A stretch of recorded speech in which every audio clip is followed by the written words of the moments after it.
Hello बच्चों, कैसे हैं आप सब। आई होप सब अच्छे बढ़िया हैं। तो देखिए, आज हम क्वेश्चंस डिस्कस करने जा रहे हैं अपने पास। ये 4 क्वेश्चंस हमारे पास है फॉर फ्यूचर ऑफ शेयर्स का। बहुत ही इंपॉर्टेंट क्वेश्चन है। तो मैं साथ में कॉन्सेप्ट को भी लेकर चलूंगा और उसके हिसाब से सॉल्यूशन आपको करवाऊंगा। तो रटना रटना तो कुछ है ही नहीं, चीज़ों को समझोगे। इन कॉन्सेप्ट में से हर साल क्वेश्चन आए हैं, इस साल भी आना ही है। तो ध्यान से समझेंगे चीज़ों को। और हाँ, चैनल को सब्सक्राइब जरूर करेंगे, लाइक कर दीजिए, दोस्तों के साथ शेयर कर दीजिए। तो चलिए स्टार्ट करते हैं आज का क्लास। क्या है क्वेश्चन? तो क्वेश्चन में कहा जा रहा है भाई कि pass journal entries for the forfeiture and reissue in the following cases. सबसे पहला क्या है? फॉरफीचर के बारे में क्वेश्चन है, बट मैं एक बात समझाता हूँ। फॉरफीचर होता है क्या है, थोड़ा सा इसको समझ लेते हैं। देखो, मान लो एक कंपनी है। इस कंपनी ने क्या किया कि बहुत सारे लोगों को शेयर्स इशू कर दिया। क्या कर दिया भाई? शेयर्स इशू कर दिया। ठीक है ना? तो लोगों के पास शेयर्स चला गया। तो ये लोग जिन लोगों को शेयर्स मिला है, पर्सन से मान लीजिए, है ना, जिन लोगों को शेयर्स मिला है वो लोग कंपनी क्या कहलाएंगे? शेयर होल्डर्स कहलाएंगे। बिल्कुल सही बात है।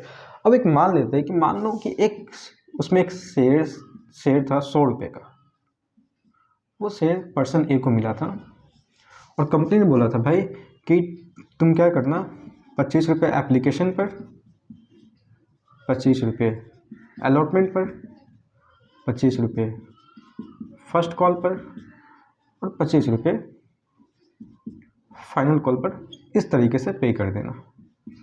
ठीक है, हमने मांगे, एक ही शेयर इसने लिया है और इस तरीके से प्राइस है। पर्सन ए ने क्या किया कि एप्लीकेशन का भी पे कर दिया, अलॉटमेंट का भी 25 रुपये पे कर दिया और फर्स्ट कॉल का भी 25 रुपये पे कर दिया। 25 रुपया ये जो फाइनल कॉल भी उसे पे करना था, वहाँ पे आके डिफ़ॉल्ट कर दिया। ठीक है भाई, तो अब क्या बात होती है? कंपनी बोलेगी कि भाई ए, तुमने तो एक शेयर पे ये वाला इंस्टॉलमेंट तो पे कर दिया, बट ये वाला भी तो पे कर दो। और वो ये क्या कर रहा है कि ये पेमेंट किया नहीं during the specified time period जब उसको पे करना था। तो कंपनी सबसे पहले क्या करेगी? अगर कंपनी ने शेयर्स इशू कर रखा था तो सबसे पहले कंपनी क्या करेगी? उस शेयर्स को कैंसिल करेगी। क्या करेगी? कैंसिल। और जब शेयर्स को कैंसिल करेगी कंपनी, तो कंपनी अपने पास एंट्री जब पास करेगी तो शेयर कैपिटल को उस समय में क्या करती है? डेबिट करती है अपने पास। समझेंगे इस एंट्री कोड भी? तो पहले तो बता रहा हूँ थ्योरी पार्ट इसका। डेबिट कर देगी। उसके बाद उस पर्सन को नोटिस इशू किया जाएगा। 14 डेज का नोटिस पीरियड दिया जाता है कि देखो, तुम इन 14 डेज के अंदर ये डिफ़ॉल्ट अमाउंट पे कर दो टुगेदर विद द इंटरेस्ट। अगर फिर भी तुमने वो अमाउंट पे नहीं किया तो उसके बाद तुमने जो पहले ये रुपए पे कर रखे हैं 25 25 25 यानी कि 75, ये हम अपने पास रख लेंगे और शेयर्स भी तुम्हें नहीं मिलेगा और ये उस समय में कंपनी का अपना पैसा बन जाएगा। तो यहाँ पे एक बात समझ में आ रहा है कि 75 रुपये कंपनी के पास जो बना है, ये आया है, इसके बदले कंपनी ने शेयर्स तो इशू किया ही नहीं क्योंकि उसने डिफ़ॉल्ट कर दिया था। तो कंपनी उसे ये जो एक शेयर इशू किया था कंपनी ने उस पर्सन को, कंपनी उसको भी कैंसिल करके अपने पास रख लेती है और साथ में बोलती है कि तुमने जितने भी पहले पे कर रखे हैं, जितने भी इंस्टॉलमेंट पे, वो भी हम तुम्हें वापस नहीं करेंगे। और कंपनी के लिए ये वाला पार्ट, ये अमाउंट क्या बन जाता है? कैपिटल रिजर्व बन जाता है। अब सवाल यहाँ से एक और उठता है कि कंपनी ऐसा क्यों करती है कि इसने अगर इस पर डिफ़ॉल्ट किया तो कंपनी इसको ही वापस कर दे सारा पैसा, झंझट खत्म। बट ऐसा नहीं। सोच एक बात को आप, जब कंपनी ने एक शेयर इशू कर दिया था उस पर्सन को 100 रुपये का, तो कंपनी के माइंड में तो बात फिक्स है कि हमारे पास 100 रुपया तो आ ही जाएगा।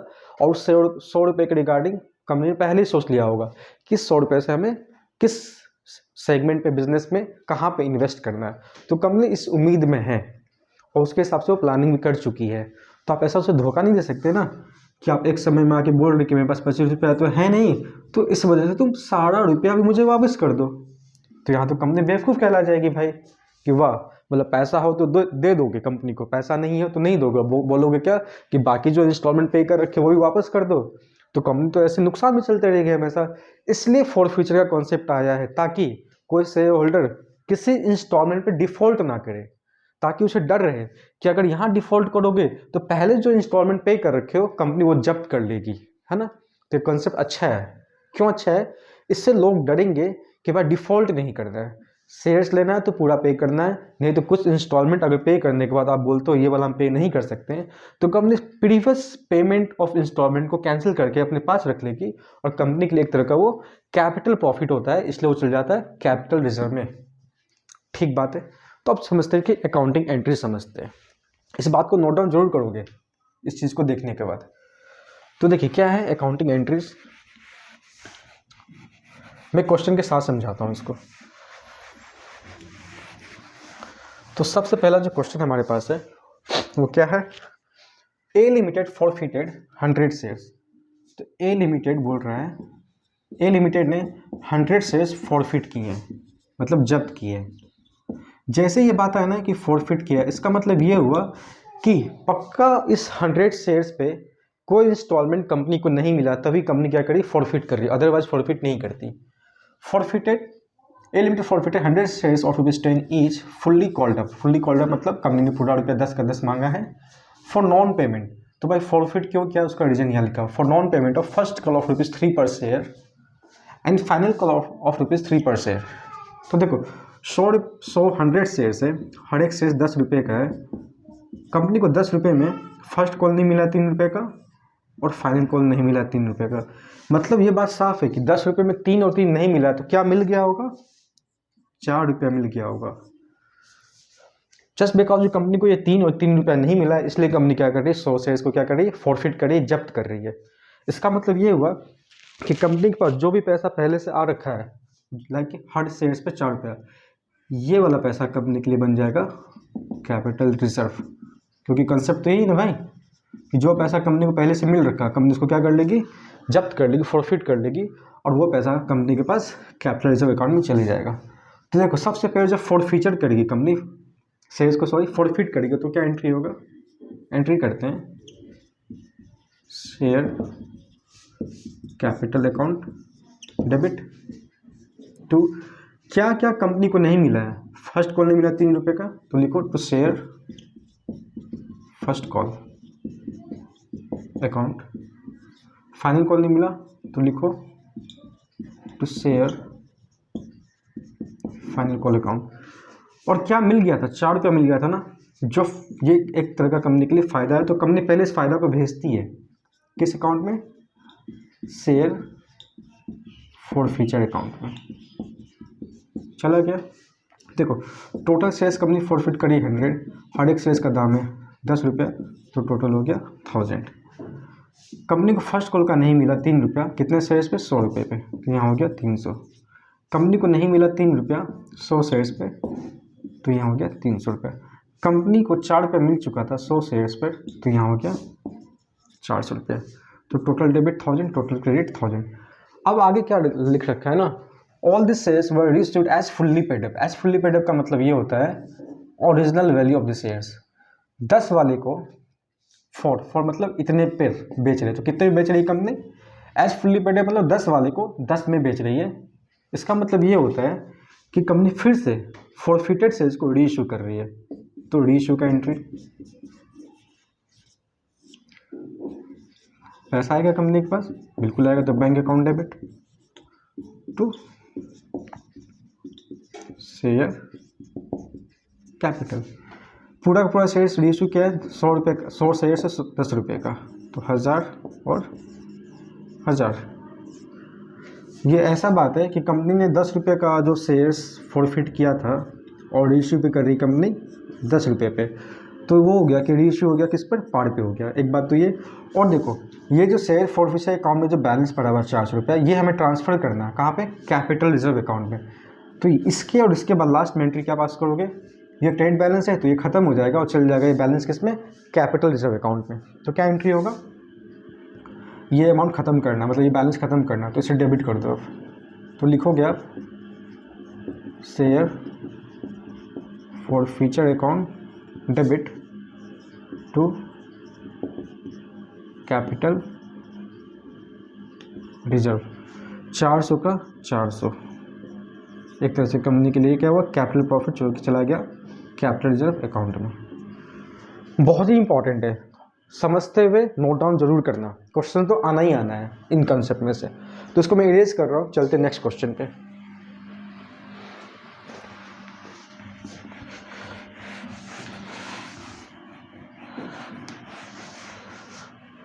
तो फर्स्ट क्वेश्चन हमारा हो गया। चलो भाई क्या है नेक्स्ट क्वेश्चन, बड़े ध्यान से समझना। देखो क्या लिखा, बी लिमिटेड फॉरफिटेड 400 शेयर्स। तो बी लिमिटेड कितना शेयर्स फॉरफिट करिए, 400 of 10 is fully called up, मतलब 10 रुपये का शेयर्स है, कंपनी ने 10 रुपया मांगा है हर एक शेयर्स पे, मतलब ये बात है, ठीक है।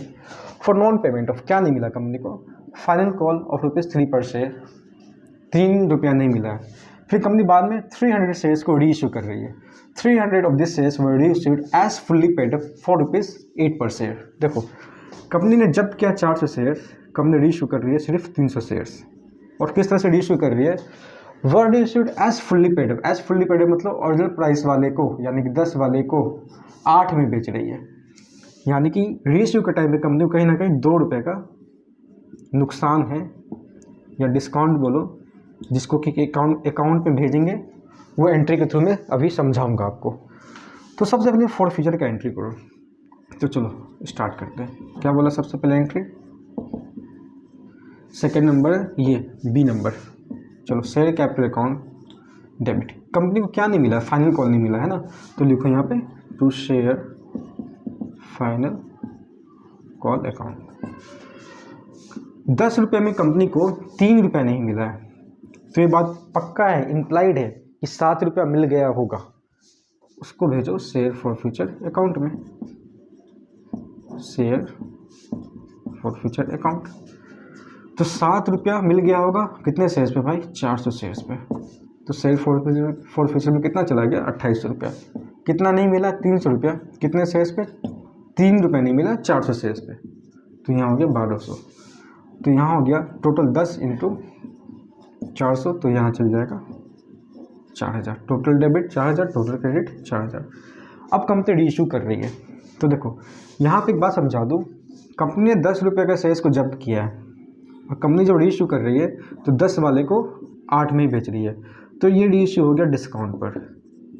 क्या कंसेप्ट हो गया, री इशू हो गया डिस्काउंट पे। तो इसका बस एंट्री साथ में और समझ लेना। देखो क्या होगा एंट्री, बैंक अकाउंट डेबिट, जितना भी यहाँ डिस्काउंट वाला अमाउंट है जो कि 2 रुपया दिख रहा है आपको, है ना, क्योंकि री इशू कर रही है तो 10 वाले को 8 में बेच रही है, तो 2 रुपये का डिस्काउंट। तो उस डिस्काउंट को भेजेंगे शेयर फॉर फ्यूचर डेबिट करके। क्या लिखेंगे, share forfeiture account debit to share capital account. देखो 8 रुपया बैंक में आया होगा, कितने शेयर्स पे, 300 शेयर्स पे, 2400 रुपया। 2 रुपये का डिस्काउंट है 300 शेयर्स पे, तो कितना हो गया 600। तो टोटल कितना हो गया 3000। अब कंपनी क्या कर रही है, ध्यान से समझो, हमें शेयर फॉर फ्यूचर के बैलेंस को भेजना है किसमें, कैपिटल रिजर्व में। तो यहाँ पे एक चीज़ ध्यान से देखना, कंपनी ने जब्त किया है 400 शेयर्स, तो कंपनी का 400 शेयर पे कितना कैपिटल शेयर फॉर फ्यूचर का बैलेंस निकल कर रहा है, 2800 रुपया। तो पूरा का पूरा 2800 तो भेज नहीं सकते हो। जितना री इशू किया है कंपनी ने शेयर्स, तो आप पहले उस री इशू पार्ट पे निकालो कि उस पर कितना शेयर फॉर फ्यूचर का फ़ायदा होना चाहिए था कंपनी के पास। तो आप ये बोलोगे कि जब 400 शेयर जब्त किया तो शेयर फॉर फ्यूचर में कितना आ रहा है, 2800। तो री इशू पूरा तो किया नहीं ना, री इशू किया सिर्फ 300। तो कैलकुलेशन इस तरह से करना होगा कि 400 पे अगर कंपनी को फ़ायदा लग रहा है 2800 का, तो एक पे कितने का फ़ायदा, 2800 बाई 400। री इशू कितना किया, री इशू कितना किया, 300 शेयर्स। तो री इशू 300 शेयर्स पे कितना का फ़ायदा हो सकता है, 2800 बाई 400 इंटू 300। 2 जीरो गया, 2 जीरो गया, 4 से 28, तो 7 या 21। तो 2100 रुपये फ़ायदा में तो जाना चाहिए कैपिटल रिजर्व में, है ना। लेकिन एक चीज़ और देख लो, जब कंपनी ने शेयर्स री इशू किया है तो शेयर फॉर फ्यूचर का डेबिट बैलेंस भी है। तो जितना अगर डेबिट बैलेंस होगा वो भी हमें माइनस करना होगा इस अमाउंट से। तो इसमें से अगर 600 माइनस कर दे तो नेट कितना आ जाएगा कैपिटल रिजर्व में, सिर्फ और सिर्फ 1500 रुपया। तो ध्यान ये रखना इस बात को कि भाई कंपनी शेयर जो री इशू कर रही है फॉरफिटेड वाले में से कितना री इशू कर रही है, टोटल री इशू कर रही है, तो total share for future balance चल जाएगा, तब तो कोई कैलकुलेशन की जरूरत नहीं है। अगर और वहाँ पे डेबिट बैलेंस है तो सिंपली इसमें से इसको माइनस करना होता है। बट इस क्वेश्चन में कंपनी ने क्या किया, 400 शेयर्स में से सिर्फ 300 री इशू किया है, तो पहले ये निकालना पड़ेगा कि 300 पे शेयर फॉर फ्यूचर का कितना बैलेंस आना चाहिए। तो पहले हमने वो निकाला, और शेयर फॉर फ्यूचर डेबिट भी है यहाँ पे, तो इस टोटल में से इस 600 को माइनस किया तो पता चला कि कैपिटल में कितना जाएगा, 1500 रुपया जाएगा। ठीक बात है। तो आइए इसकी एंट्री भी पास करते हैं।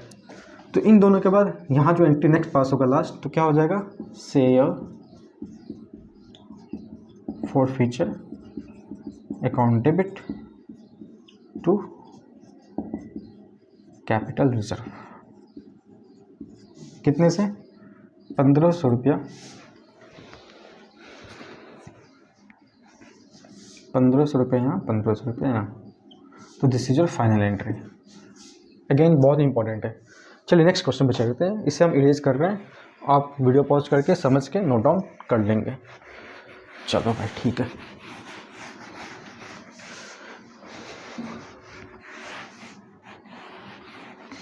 Next part, C number. C limited forfeited 700 shares of ₹10 each. Each यहाँ इरेज हो गया, each fully called up. C limited 700 shares को फॉरफिट कर रहा है। हर एक शेयर्स कितने का है, 10 का, और कंपनी ने 10 रुपया मांगा भी है। हर एक लाइन का इंपॉर्टेंस है, इसलिए हर चीज़ बताने की मेरी रिस्पॉन्सिबिलिटी है यहाँ पे। On this the holder has paid. अब देखो यहाँ अभी तक दोनों क्वेश्चन में लिखा हुआ था कि शेयर होल्डर्स ने क्या पे नहीं किया है। यहाँ पे क्या लिख रहा है, the holder has paid application money at the rate of ₹3 and allotment money ₹3 पर शेयर।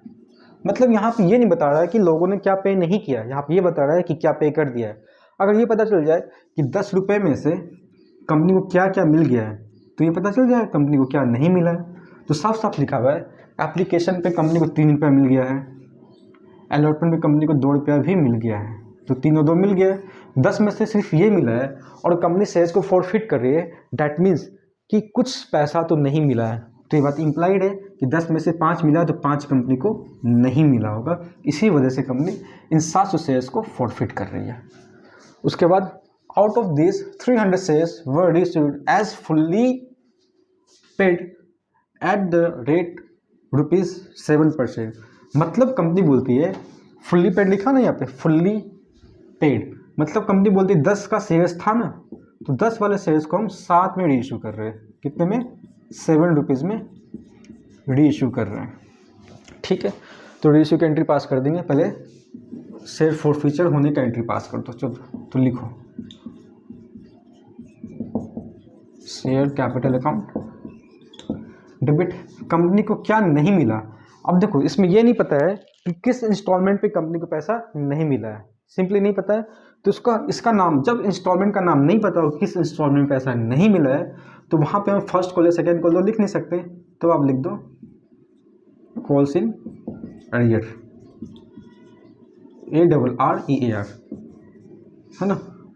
और जो मिल गया वो कहाँ जाएगा, फॉरफीचर अकाउंट में। तो क्या लिखा मैंने, शेयर फॉरफीचर अकाउंट।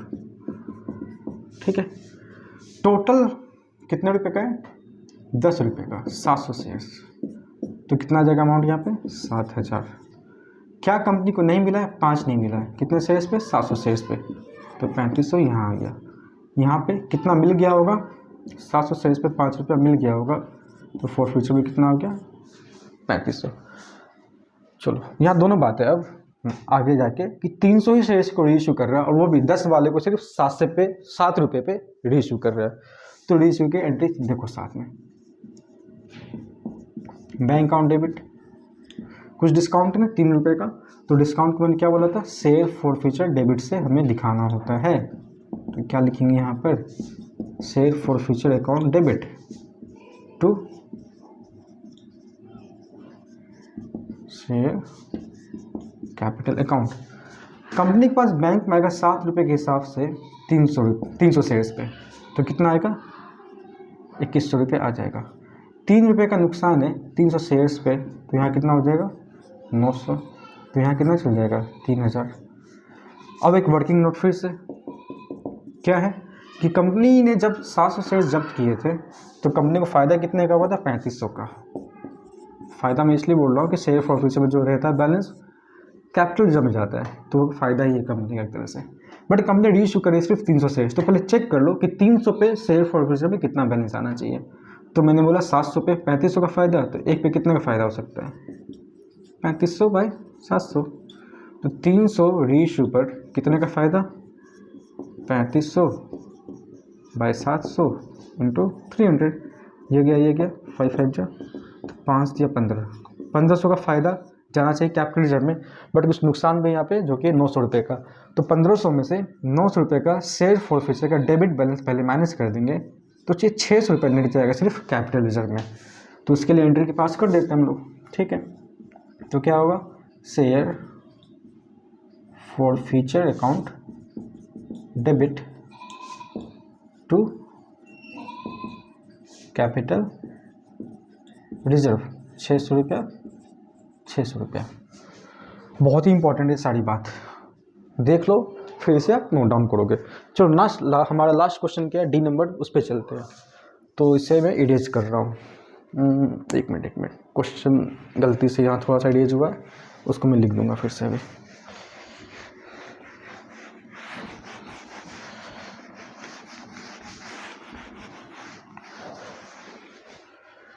चलो, तो यहाँ लिखा हुआ था 10.50 पर शेयर, है ना, बाकी बात ठीक है। चलो ठीक है। क्या D number, D limited forfeited 1000 shares, तो 1000 शेयर्स डी लिमिटेड फॉरफिट कर रहा है, और rupees 10 is fully called up, 10 का शेयर से कंपनी ने 10 रुपये मांगा भी है, ठीक है। On which the holder has paid only the application money of eight the rate of rupees 3 पर शेयर, 10 रुपये का शेयर से हर एक, उसमें से कंपनी को सिर्फ और सिर्फ 3 मिला है। इसका मतलब ये हो गया कि 7 रुपया नहीं मिला होगा, है ना। इसी वजह से कंपनी शेयर्स को फॉरफिट कर रही है, और यहाँ पे इनमें से सिर्फ और सिर्फ कंपनी 600 शेयर्स को रीइश्यू कर रही है एट 10.50 पर share, fully paid up. Fully paid up मतलब ओरिजिनल वाले का दाम क्या था, 10 रुपया, 10 वाले को कंपनी रीइश्यू कर रही है 10.5 रुपये पे। मतलब यहाँ पर जो रीइश्यू हो रहा है, वो हो रहा है प्रीमियम पर। किस पर हो रहा है भाई, प्रीमियम पे हो रहा है, ठीक है। तो आइए एंट्री पास करते हैं। सबसे पहला entry, share capital account debit, company को क्या मिला है 3 रुपया, क्या नहीं मिला है 7, और किस इंस्टॉलमेंट पे मिला, नहीं ये वाला नहीं मिला, ये तो पता नहीं है, तो सिंपली आप इसे डालोगे किसमें, कॉल्स इन एरियर में। तो लिखो calls in arrear account to, जो मिल गया है वो जाएगा शेयर फॉरफिचर में। तो सिर्फ 3 रुपया मिला है, तो 3 रुपया चल जाएगा कंपनी के फायदे वाले खाता में। बिजनेस वाला फ़ायदा नहीं है, फ़ायदा का मतलब यहाँ पे जो एक तरह से बैठे बैठे कंपनी को हो रहा है, बिजनेस ऑपरेशन से नहीं हुआ है ये, ठीक है। तो कितना था ये आपका, 7 रुपया, 7 इंटू 1000, तो आपका ये हो गया 7000। तो यहाँ चल जाएगा 10 इंटू 1000, ये हो गया आपका 10,000, ठीक है। अब क्या हुआ है, रीइश्यू की बात आ रही है, तो रीइश्यू करते हैं, और यहाँ पर रीइश्यू प्रीमियम पे भाई ध्यान से, bank on debit to share capital account to